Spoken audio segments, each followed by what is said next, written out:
Well, I've been working on this new list for you guys because I saw this deck from the spike feeders and immediately I saw some things that were wrong with it. So let's go into it. The most egregious thing, the worst thing about it that I want to start out with is to show you the mana curve. Okay, so let's go down here. Look at the 5 drops. 15 5 drops. The mana curve of this thing is just bad. Like, there's just going to be so many games where you're just not doing anything. It's very blocky. So, now let's go and look at the individual problems in the deck. And there are a few of them. Now,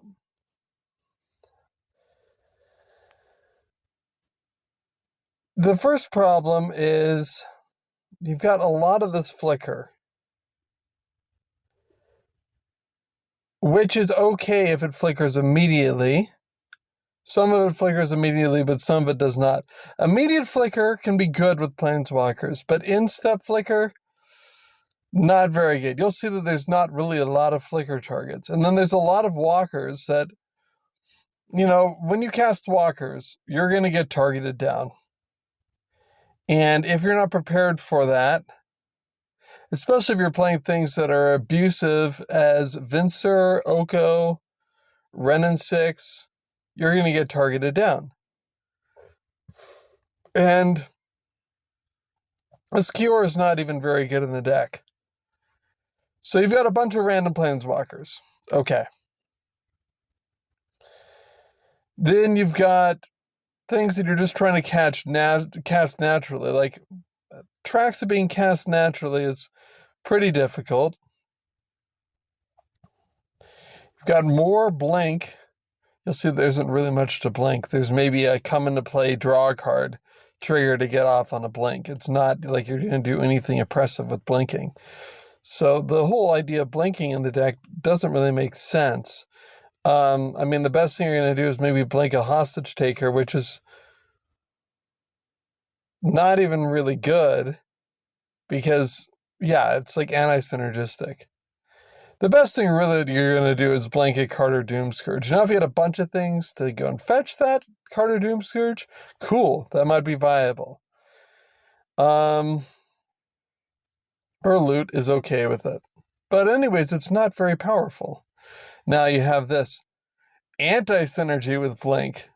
Okay, so you're going to blink your Flage, and then you're going to put your Flage back in the graveyard. Or you're going to blink your Uro and then put it back in the graveyard. Okay, really does not make sense at all. And then he's playing more random high drops. And then he's playing sweepers to hit his side of the board. What? Again, that's very stupid in this game. So many people are playing indestructible effects. Most likely, if you don't have protection, you're trying to cast a Blasphemous Act. There's a good chance you're going to lose. Same thing with Last One Standing. It's like, random board wipe. Okay. Sure. And then some random ramp. Now, Anguish Unmaking, it isn't the worst, but it fails the test of 3 or more mana for a 1/1. It fails the test of that. Windgrace's Judgment. It's okay. I know a card that's much better than that, but it's all right. Then more ramp, then more 5 drops. Great, we've got 5 drops. Wow, our deck's going to be very sticky. Oh.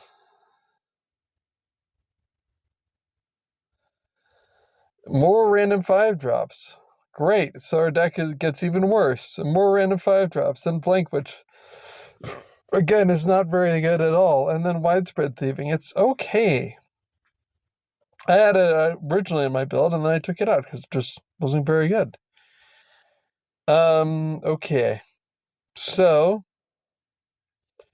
Then let's see where they're at price-wise. They're putting in a bunch of duels. This is a core deck. You don't need to go that hard in the paint, really. But, you can if you want. One other thing on Shocklands in 5 colors. Generally, you want your fixing in 3 or more colors if you're really trying to cast 5-color spells.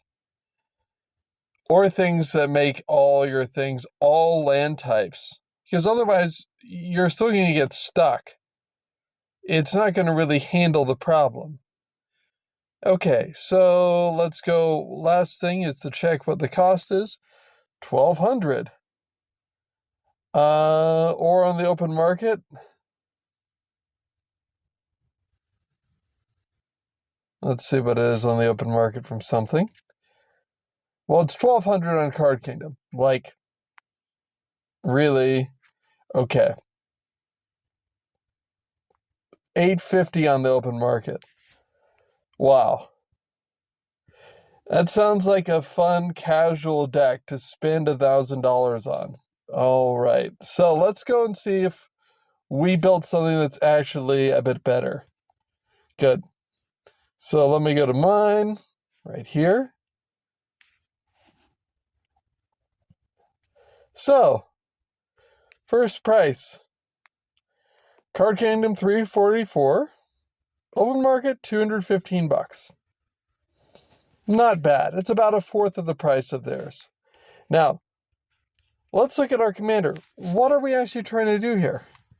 Well, we want to have a lot of multicolored permanents, but it doesn't say multicolored cards.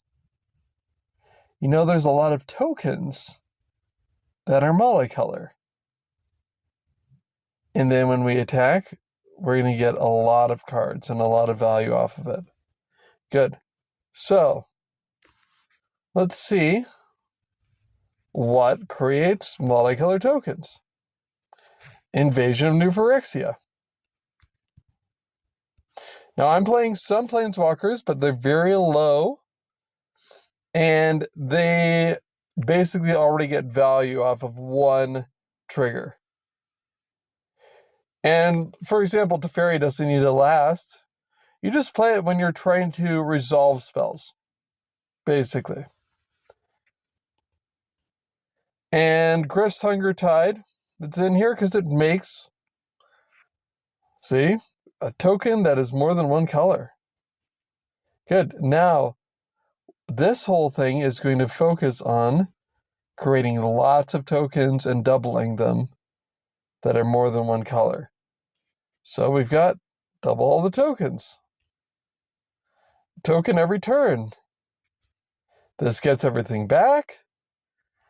A little drop that accelerates us. More token creation.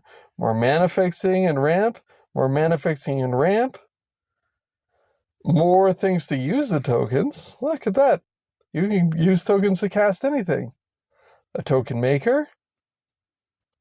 Something to protect our token makers. Using our tokens to ramp again. Here's a win condition, Jetmir. You can lay that down, and basically if you've gone wide, boom, game is over. More token creation, and more ramp. And more go wide. Mishra, that is a huge life swing. I did one goldfish earlier, played Mishra down, I think turn 6. 16 life swing. Gain 16 to all opponents. This is more resurrection and damage and gain life and draw cards. Then we got more token creation, more protection, more token creation. Scion of Draco, which is going to buff the heck out of everything. And more token creation, and another thing, which is all colors. Then another mass regrowth effect in All Sans Dawn. More token creation and removal. Good removal because it's not a sweeper on our board. Same thing as Split Up. Same thing with Winds of Abandon. We've got a tutor to get a certain piece that we need. Then we've got another one-sided sweeper and Aetherize. Very efficient counter spells, very efficient one-for-ones, and more protection and more one-sided board wipes and delayed blast fireball. Another 2-mana one-for-one. 1 or 2 mana is a sweet spot for one-for-ones. Another tutor. More protection. That also makes us go wide further. More one-sided sweepers and Settle the Wreckage. Unexplained Absence, that was the thing I was talking about. That is, I think, the best 3-for-1 to 4-for-1. And another counterspell. And more of this 5-color ramp. That is what's key. Glaring Spotlight is 2 sides of it. Stops our opponents from not wanting us to target their things. And can be a death blow. More ramp for any color. Another token generation. We go down to the enchantments. Another token win condition in Cathar's Crusade. Another multicolored token generation. Another ramp card in Insidious Roots for all the tokens. And more token generation and more things that fix everything. Leyline of the Guild Pack. More things that fix everything. Sterling Grove, which is another thing that gets us our pieces. Another mass token generation, Rabble Rousing. And the Kami War, which is something else which gets things back and also removes threats. And is also fetchable because it's an equipment or enchantment. Then you'll see my fixing is 5 colors, which is what it should be in a 5-color deck. We'll see more fixing in 5 colors. A couple lands of each color to fetch with the Evolving Wilds. Now, the lowest fixing I have is 3-color fixing.